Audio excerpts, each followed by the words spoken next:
October 19th, 1987. The stock market crashes, killing the money-mad 80s in a single afternoon. 4 days later, Diane Pikul, beautiful, glamorous, and rich, is on her way to her summer home and another argument with her estranged husband, Joe. Before the week is out, her body will be found 250 miles away at the bottom of a drainage ditch along the New York State Thruway. Who had killed her? The answer would send a chill from Lower Manhattan all the way out to Long Island's trendy beach community, the Hamptons. Joe and Diane Pikul were a New York power couple, a high-flying money manager and his glamorous wife. They seemed to have it all. But their lavish lifestyle masked a tale of perversion and madness.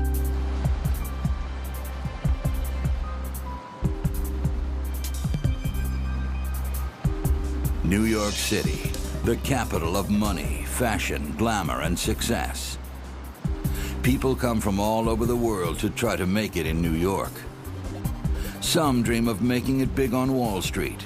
Others to be accepted by the in crowds, the artists, the socialites, the rich and powerful. Joe Pikul, a poor kid from Massachusetts, dreamed of both. Joe grew up in the Polish working-class neighborhood of Ware. His father, a weaver at a local mill, drank and had a violent temper. He left scars on Joe, not all of them emotional.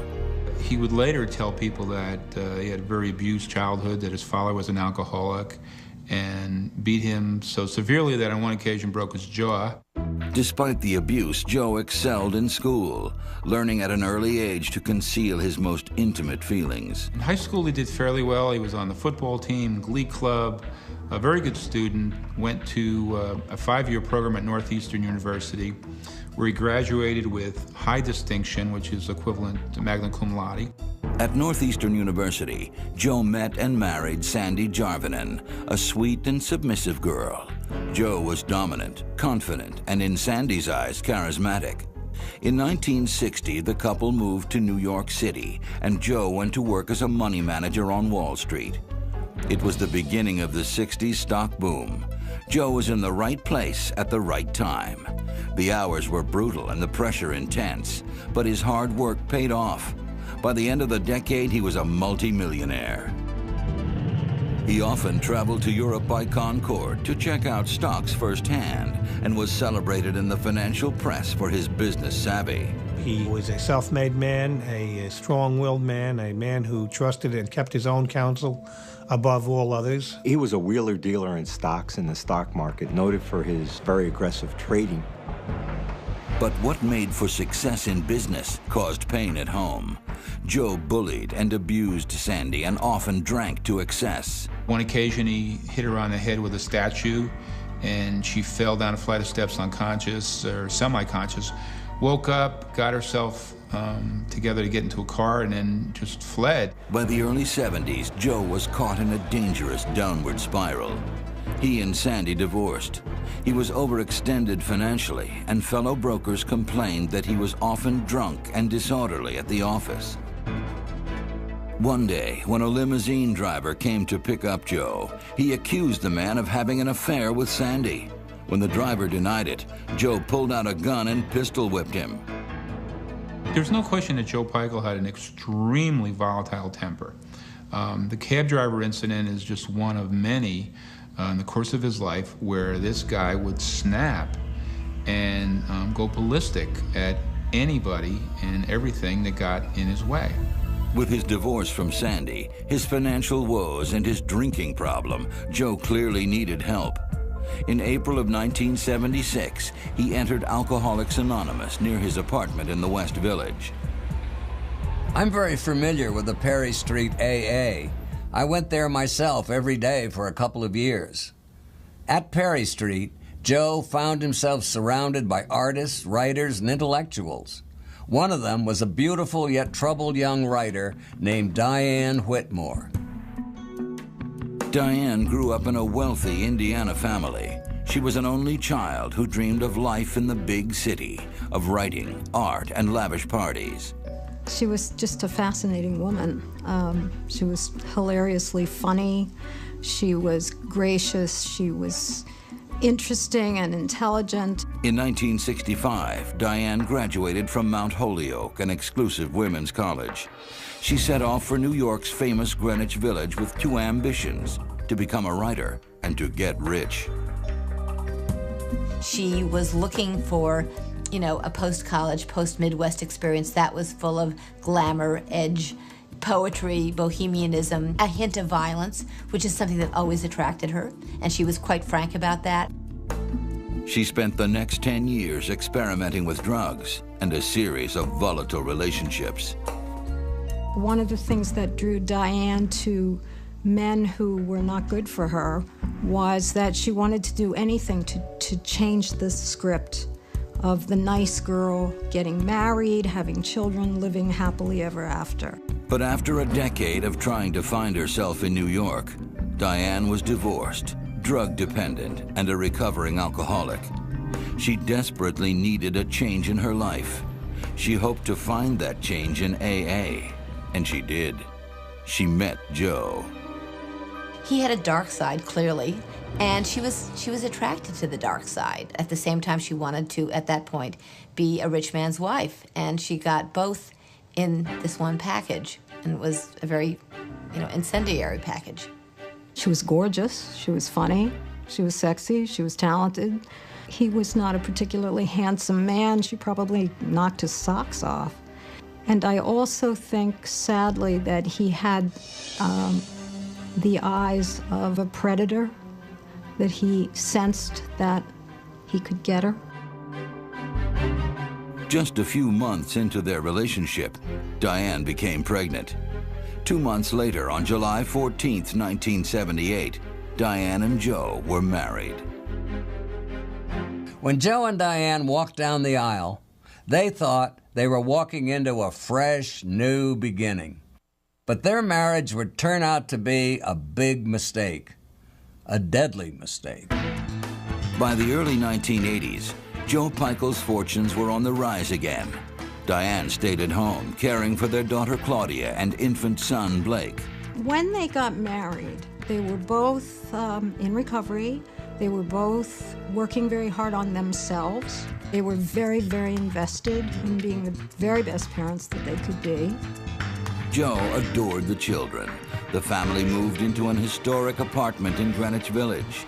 They wore designer clothes, had round-the-clock babysitters, and owned an expensive summer house in the Hamptons. The Hamptons had long been the exclusive domain of old money families and potato farmers. But let's face it, new money always wants to be where old money is. And by the 80s, the Hamptons were an irresistible draw for people like Joe and Diane Pikul.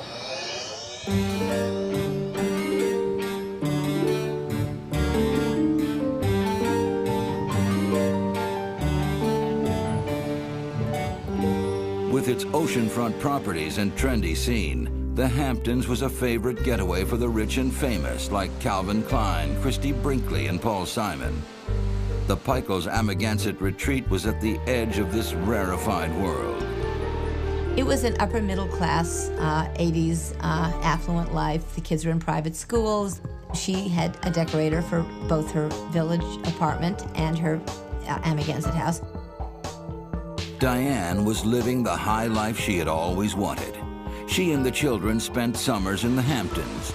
Joe stayed in New York during the week and took limos out to Amagansett on weekends. To an outsider, it looked like the Pikuls had the perfect life. They were the couple who had everything. And I think everybody assumed that it would go uphill from there. But the joyride would soon come to an end. Joe's dark side, his volatile temper, and his sense of superiority would soon reveal itself. Joe truly felt above the rules of society and was an utterly headstrong individual and conducted himself in every way as a master of the universe, as a person above it all. As with his first wife, Sandy, Joe wanted to completely control and dominate Diane's life. But Diane wasn't like Sandy. Diane was a very feisty woman. It was a relationship where two people were edgy and they were looking to bring that out in the other. It's hard for a woman to win in a relationship like that, but she was not a doormat. He would throw the ball at her, and she'd throw it right back at him, and their fights would escalate. Joe's most vicious tirades usually had to do with the way he thought Diane was raising their children. He felt that she spent too much time away from the home and that she would use babysitters, a lot of daycare. He thought she was an unattentive mother. He didn't like the way she was raising his children. Also happened to be her children. They had bitter fights about it. By early 1987, after nearly 10 years of marriage, it seemed Diane could do nothing right in Joe's eyes. The couple rarely shared a bed, and Diane began to suspect that Joe was having an affair with another woman. But she was about to uncover a far more disturbing secret about her husband. While searching through the attic in their Greenwich Village apartment, Diane made a shocking discovery. She found suitcases filled with women's lingerie, some of which was her own. She also discovered videotapes and photographs of Joe dressed in drag. I think he was sleeping with men. I think he was cross-dressing. Yes, he was leading a double life. Diane was disgusted and profoundly disturbed. And she starts screaming at Joe, "Stop stealing my underwear, buy your own clothes." And she really confronts him with this whole knowledge that he's a cross-dresser. Diane placed a desperate call to Manhattan's top divorce attorney, Raoul Felder.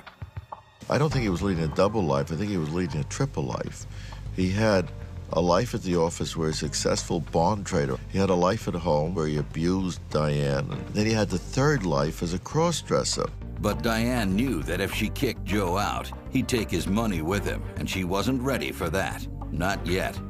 She gave Joe's videotapes and photographs to her lawyer and began to plan for a life without Joe. Armed with the videotapes, the pictures, and Manhattan's top divorce attorney, Diane seemed to hold all the cards. But what she didn't know was that the deck was stacked against her.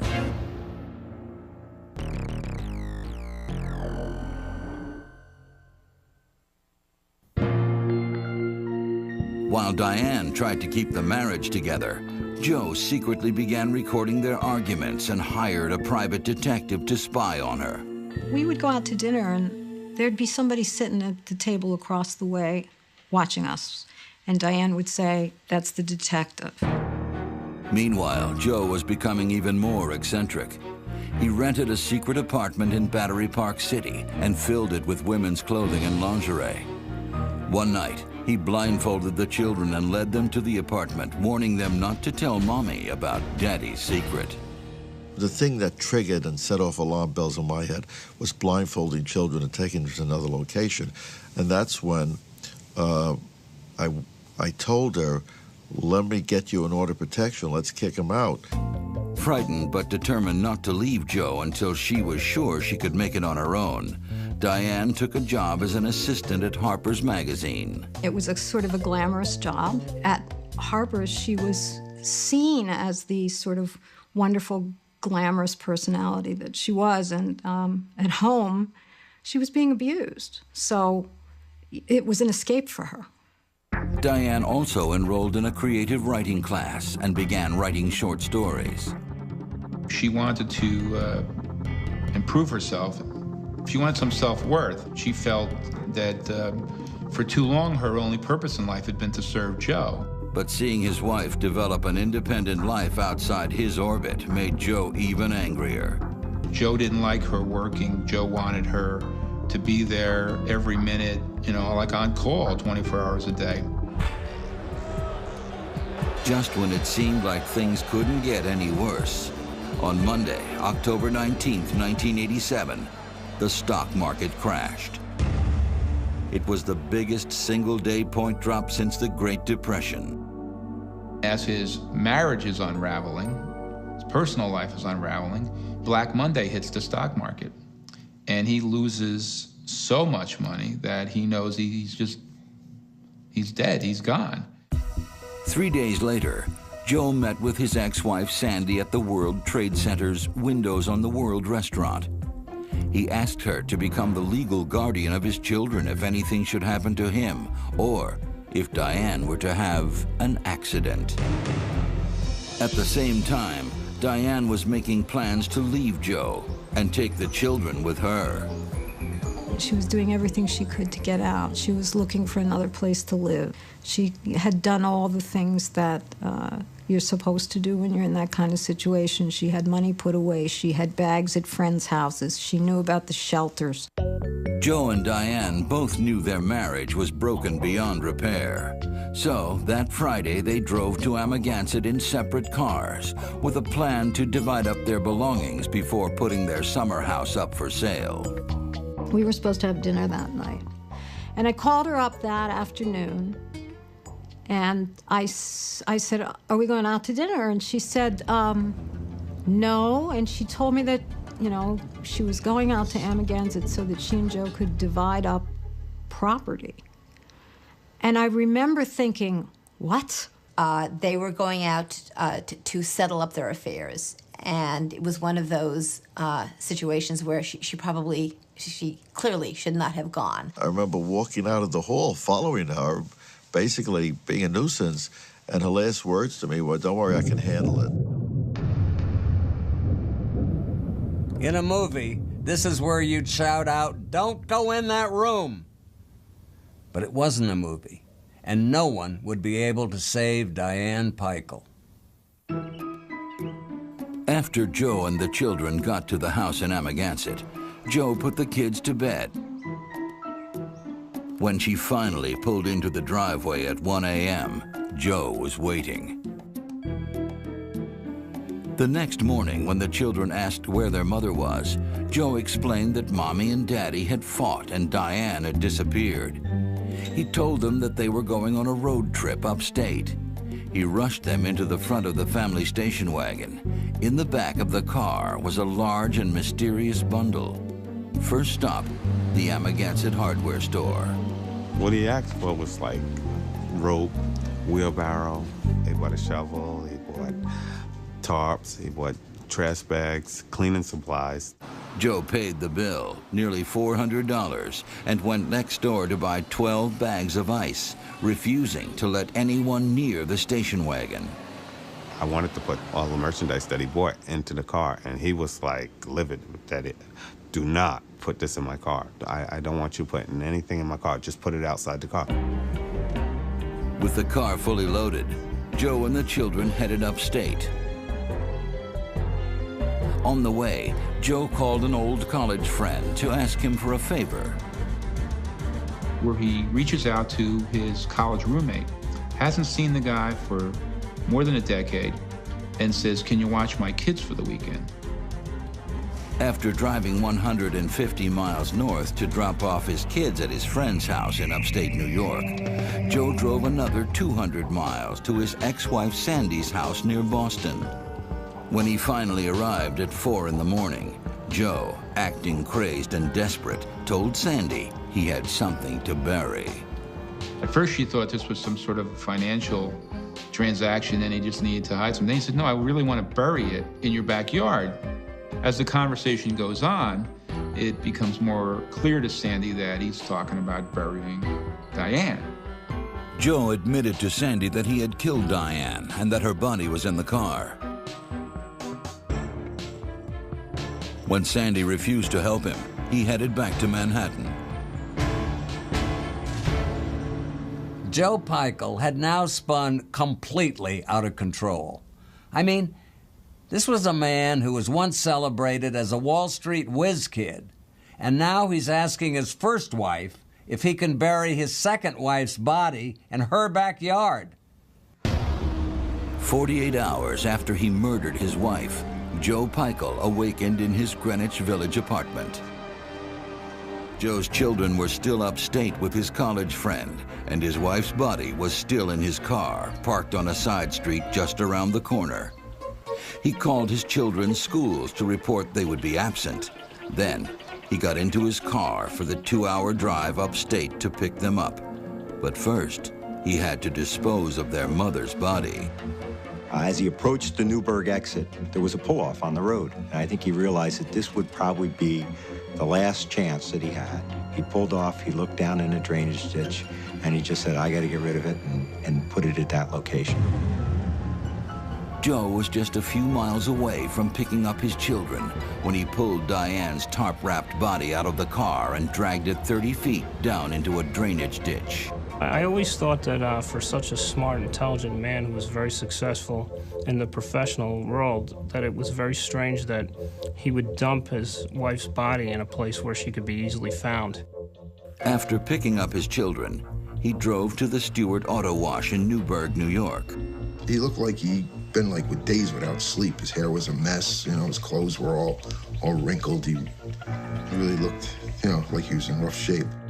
Joe ordered the works, the $9 super wash, and was especially concerned that the back of his car be cleaned thoroughly, saying he'd pay whatever it took. There was a sunken area in the back of the car, and I climbed down in it to clean it. You know, I was down inside of it cleaning it. He just kept coming back and asking me how messy it was. While his car was being cleaned, Joe told anyone who would listen about the fight with his wife. And he started telling me how his wife had left him and that she ran off with her lover and he found condoms under the bed. And then he just had to get away for a while, so he took the 2 kids and they just took off upstate. When Joe and the kids finally left, nearly 3 hours later, workers at the car wash checked the dumpster where Joe had thrown a number of items away. They found a knife. They found a lot of women's clothing, large size clothing. And they found high heels that they had to be size 11 in men's. That's how big they were. They thought the situation was strange enough to notify the local police, who came to the car wash at once. As soon as I seen the knife and the rope and the women's clothing, I became very suspicious. He threw away a picture of his children. And to me, I have a son of my own with the blonde hair and the blue eyes. And that just bothered me for a minute. Why would you throw away that? It had now been 2 days since anyone had heard from Diane Pikul. Her friends suspected the worst. The minute that I heard that she had not gone to work on Monday, I knew she was dead. I knew it, and I knew he had killed her. At 10 a.m., Bill Glynn of the New York City Police Department received a call from one of Diane's co-workers at Harper's Magazine. She kept insisting that she was very, very concerned about Diane's safety. Her concern was that Diane was being held captive in the basement, out in the house that they owned, out in Amagansett, Long Island. But not long afterward, Glynn got a call from Joe Pikul, playing the role of the concerned husband.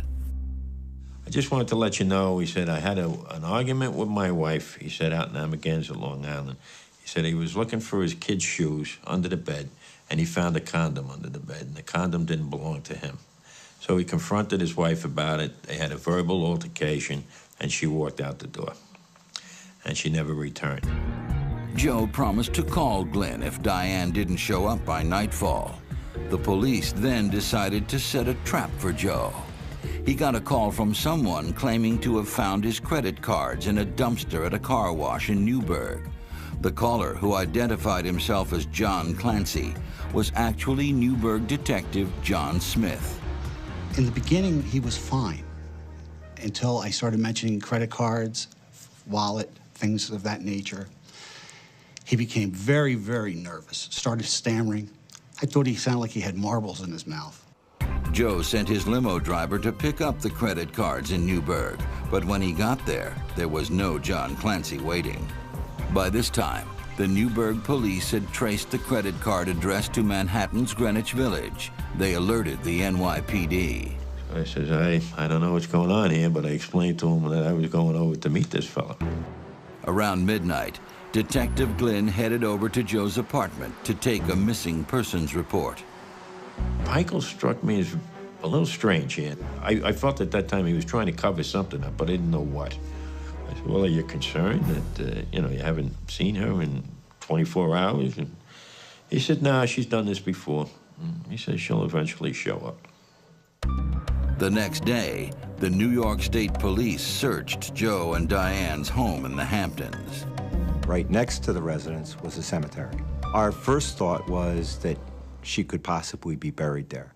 So while we searched the inside of the residence, we used dogs and we did a foot search of the cemetery to see if there was any recently disturbed earth. The cemetery search came up empty. But at the house, they found something that seemed to back up Joe's story. Our ID section did find a condom under the bed and secured that as evidence.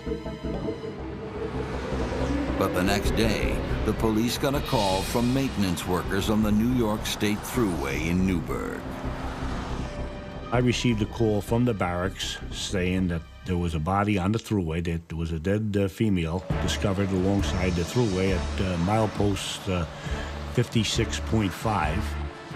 It didn't take police long to identify the body as that of Diane Pikul. An autopsy revealed that she had been severely beaten until she was unconscious, then strangled to death. When police went to question Joe at his home, he was gone. Not only that, they soon found out his money was gone too. We developed information that he was withdrawing large sums of money from his bank accounts. He was a very affluent individual. And we were concerned that he was going to try and leave the country. Finally, on Thursday, October 29th, 5 days after the disappearance of Diane, Joe Pikul was arrested at his lawyer's office in Manhattan and taken to police barracks upstate for questioning.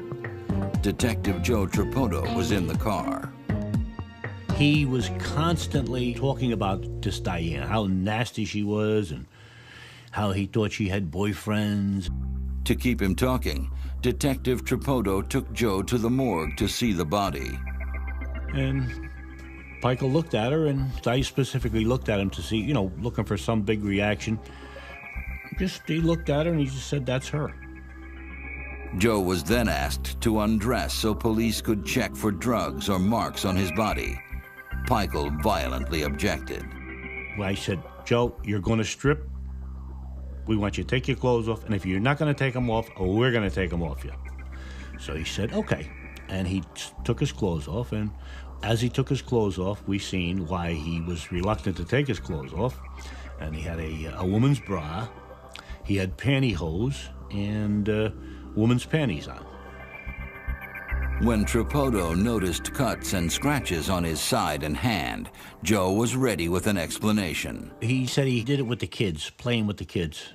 By now it was late. Joe was tired. At midnight, Tripotto asked his final question. I asked him, "How'd you do it?" And he actually put his hand just like this as to choke. And I said, "You choked her?"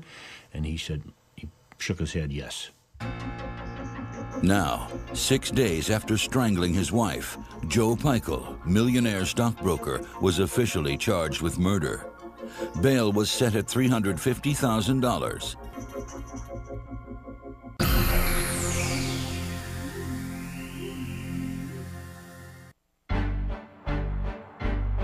It was now January 1989.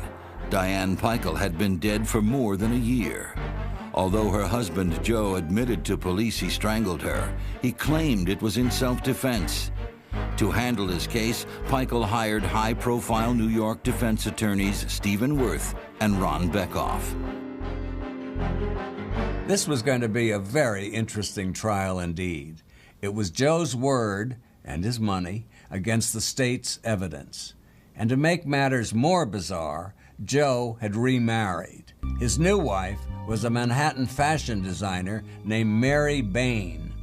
He showed up in my office one day during the summer with her, introduced me to her, and we chatted for about an hour. At the end of that, he said, "Well, what do you think? Can I get married?" I said, "Joe, I'm against it." He said, "Why?" I said, "Listen, if we bring in another woman who you are now married to, they might say it's a motive." He walked out of this office, and 2 days later, I got a call they were married. How any woman could come to become so intimate so quickly with an individual accused of killing his wife. I mean, it was mind-boggling to me. Because Diane's body was found in upstate New York, the trial was held in Goshen, a sleepy little town 2 hours north of Manhattan. The location put Joe's big city legal team at a disadvantage. We kind of got the feeling that we were playing an away game, and clearly the feeling was that Joe, certainly, if not all of us, was a slick, successful New Yorker, the very stereotype of urbanite that upstaters don't like. Good morning, ladies and gentlemen. On January 26, 1989, jury selection ended and the trial began. It was 11 men and 1 woman, and we were thinking, you know, oh boy, are these guys going to understand a Greenwich Village woman?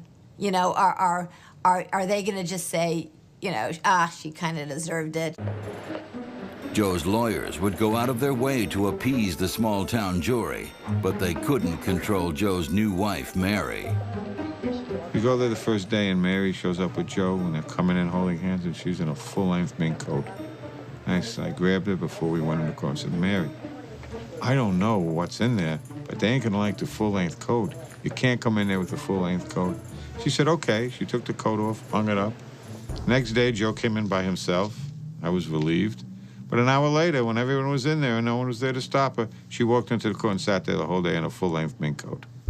Before the trial even began, Joe's high-priced attorneys requested private meetings with the judge to keep potentially damaging testimony out of court. First and foremost, the jury would never hear about Joe's affinity for women's underwear. Can you imagine what it'll do to a jury?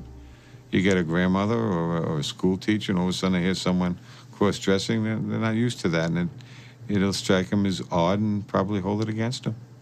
But the prosecution wasn't worried. They had plenty of evidence to build their case. It was clearly not the perfect crime from the outset. We wanted to present everything that was said by Pikul to the jury in order to paint the full picture of what happened. In their opening statement, the prosecution took the jury back to the early morning hours of October 24th, 1987, when Diane arrived at the couple's vacation home in the Hamptons. He had confronted Diane Pikul, accused her essentially of having an affair or cheating on him. He said that she in turn was raising her voice to him and that he lost control and choked her to death. On the witness stand, Detective Tripotto described the chilling moment when Joe confessed to strangling his wife. He looked at me, and he took his hands, and he went exactly like that. I said to Mr. Pikul, I said, you choked her. He shook his head, yes. I looked at him for a reaction, and he looked at me as if to saying, well, that's what happened. Prosecutors then presented evidence showing that after he killed her, Joe put Diane's body in the car and drove it to Little Albert's Landing, a nearby beach where he tried to bury her, but couldn't. Frustrated, he left her there overnight. They claimed he came back the next morning, wrapped his dead wife in canvas, put her body in the station wagon, and began his journey upstate with his 2 young children. He had a 4-year-old and an 8-year-old, and we believe they took an extended trip from Amagansett down on Long Island to New Windsor, which is at least a 3.5-hour trip, with the body inside the vehicle. Methodically, the prosecution presented the rest of their evidence. Diane's belongings at the bottom of a car wash dumpster. Her body found along the highway just 5 minutes away. The beating Diane suffered before being strangled. The prosecution was confident they had an airtight case. We had a statement from the defendant that, in fact, he had choked his wife, and we had very strong circumstantial evidence to establish a motive. But throughout the trial, Joe seemed strangely unconcerned. The prosecution couldn't help but wonder what his lawyers had up their sleeve. They would soon find out.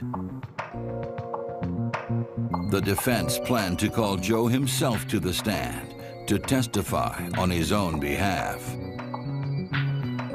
In a murder trial, putting the accused on the stand is a risky move, and most defense attorneys flat out refuse to do it. Putting Joe Pikul on the stand would prove to be riskier than anyone could have imagined. We built our defense knowing full well that we were going to win or lose this case on whether the jury liked Joe Pikul, whether they believed Joe Pikul, whether they felt bad that he caused the death of his wife. If Joe faltered, he was a dead duck.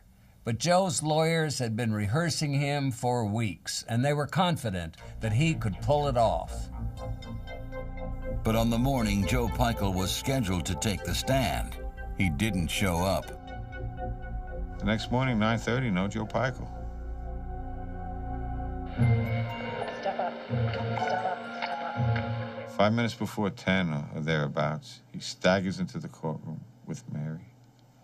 She's saying he's drunk, he drank a whole bunch of vodka last night. The defense scrambled to try to get the trial adjourned for a day. And he denied my motion. He says, you have an hour and a pot of coffee. Sober him up and let's go. So, just before noon, Joe Pikul took the stand. We spent countless hours just going over the story and talking about his mannerisms. Someday, he was so good, we were on the verge of tears. And the Joe Pikul that testified was just rambling, drunk, and he started out poorly, very disappointed.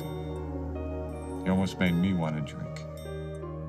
Testimony that you said that she deserved. Possibly you said that? Yes. She was a bitch and cheating on me right from the beginning. I wanted my children. I didn't want them with her. And also, she had tried to kill me. When he testified at the murder trial, it was a ridiculous, I forget exactly what the defense was, but it was, she came at me, it was an accident, it was a very worked out, these two attorneys must have really worked very hard to figure out how this could have looked like an accident. To back up Joe's story, the defense showed photos of a cut on his side, saying Diane attacked him with a knife. This was the same cut that Joe initially told police he'd gotten while playing with his kids. The most startling thing about Joe's story was that it just was so preposterous that it was like no one could imagine the jury buying this thing. I think at that point everyone just figured this guy's sunk. I don't think the jurors bought it for a minute.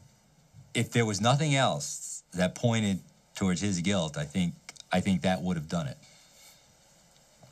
Because he was obviously lying.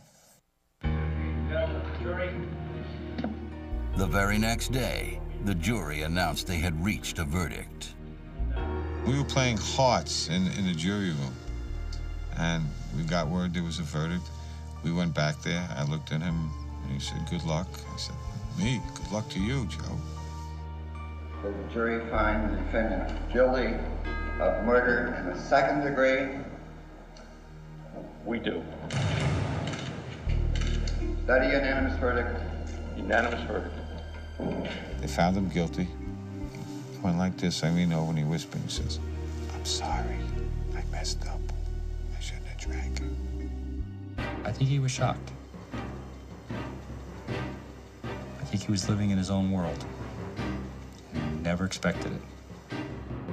But Joe was not ready to give up.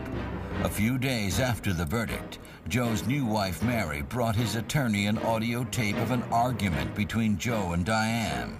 The tape was of Diane Pikul, the deceased, telling Joe, I don't care. I'm going to kill you. I'm going to stab you with a kitchen knife, and I don't care if I go to jail or not. Well, I just finished trying a justification, self-defense, where we were saying she came at us with a kitchen knife, and now I'm getting her voice saying she's going to do it. I was beside myself. I went and I told the judge, and they said, what are you going to do? I said, I'm going to make a motion to set aside the verdict. He said, okay, you can do that. But Beckhoff never got the chance to file the appeal. On June 2nd, 1989, Joe collapsed in his jail cell. As I was preparing the motion, I get a call. Joe Pikul's dead. I thought it was a joke. I said, you're very funny. I called up there, and sure enough, he died in the Orange County jail. An autopsy revealed that Joe Pikul had died of complications related to AIDS.